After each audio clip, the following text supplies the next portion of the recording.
నమస్తే, మీరు చూస్తున్నది డిఎంపీ టీవీ. నేను మీ సుధీర్ కుమార్. ఈరోజు వార్తాంశాలు. తెలంగాణ రాష్ట్ర బీసీ కమిషన్ మాజీ చైర్మన్ బిఎస్ రాములు జగిత్యాల జిల్లా ధర్మపురిలో శనివారం రోజున పర్యటించారు. జగిత్యాల జిల్లా ధర్మపురిలో తెలంగాణ రాష్ట్ర బీసీ కమిషన్ మాజీ చైర్మన్ బిఎస్ రాములు శనివారం పర్యటించారు. తాను రచించిన ఒక సృష్టికర్త ఆత్మకథా పుస్తకంను ధర్మపురిలో మిత్రుల నడుమ ఆవిష్కరించారు. ఈ సందర్భంగా కలిసిన పద్మశాలి సంఘ సభ్యులు ఆయనను ఘనంగా సన్మానించారు. అనంతరం పద్మశాలి సంఘ భవనంను, ధర్మపురిలోని తాను చదువుకున్న సంస్కృత కళాశాలను, అదేవిధంగా ధర్మపురిలో చేపట్టిన అభివృద్ధి పనులను పరిశీలించారు.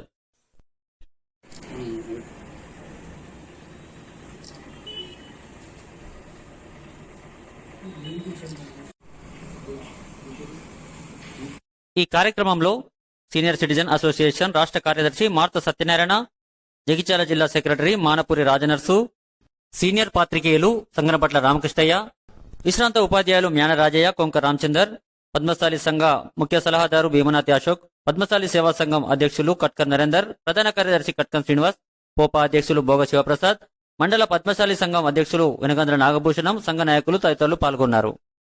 ఈ సందర్భంగా బిఎస్ రాములు మాట్లాడుతూ, తాను చదువుకున్న ధర్మపురికి రావడం, మిత్రుల నడుమ పుస్తకం ఆవిష్కరణ చేయడం చాలా సంతోషంగా ఉందని, ధర్మపురి అభివృద్ధి దిశగా చాలా ముందుకు వెళ్తుందని, తాను చదువుకున్న సంస్కృతాంధ్ర కళాశాల తరలించడంపై ఆయన ఆవేదన వ్యక్తం చేశారు. ప్రభుత్వం చొరవ చూపి కళాశాలలను కాపాడాలని, ధర్మపురిలో డిగ్రీ కళాశాల, అదేవిధంగా వృత్తి నైపుణ్య శిక్షణ కేంద్రంను ఏర్పాటు చేయాలని, బ్యాంకు ఆధీనంలో ఉన్న పద్మశాలి సంఘంకు చెందిన భూమిని తిరిగి సంఘంకు అప్పగించాలని ఈ సందర్భంగా కోరారు. ప్రాచీన సాంప్రదాయ సంస్కృతిని, ఆధునిక జీవితాన్ని రెంటినీ మేళవించి ముందుకెళ్తున్నటువంటి పట్టణంగా మారినటువంటి ధర్మపురి ఇంకా విస్తృతంగా ఎదగాల్సిన అవసరం ఉన్నది. అనేకమైనటువంటి విద్యా సంస్థలు ఇక్కడ వెలిస్తే ఈ గోదావరి తీరాన ఒక చక్కని వాతావరణం ఉండే అవకాశం ఉంటుంది.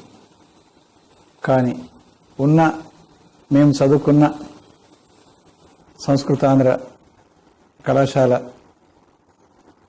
ఐడెడ్ పోస్టులు కూడా ఖాళీ అయిపోయినాయని, వాటిని రద్దు చేశారని తెలిసింది. ఇది చాలా విచారకరమైన విషయం.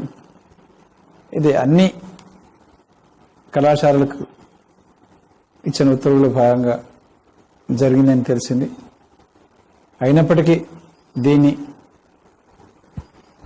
డిగ్రీ కాలేజీగా మార్చుకొని దీనికి ఎయిడెడ్ పోస్టులు శాంక్షన్ చేస్తే లేదా ప్రభుత్వమే సేకరిస్తే చుట్టుపక్కల గ్రామాలకి అందరికీ ఉపయోగపడుతుంది.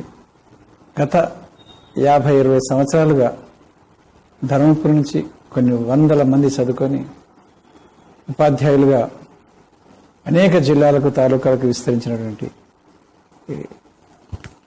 పట్టణ ఇది కళాశాల. అందువల్ల ఈ విద్యాదానం చేసేటువంటి అందరికీ ఆధారభూతమైనటువంటి ఏకైక అవకాశం ఇక్కడ ఉంది. దాన్ని అభివృద్ధి పరచుకోవాల్సిన అవసరం ఉంది.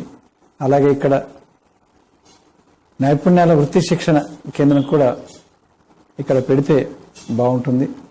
అది స్వామి రామానంద తీర్థ ఇన్స్టిట్యూట్ పోచంపల్లి, భూదన్ పోచంపల్లిలో ఉంది.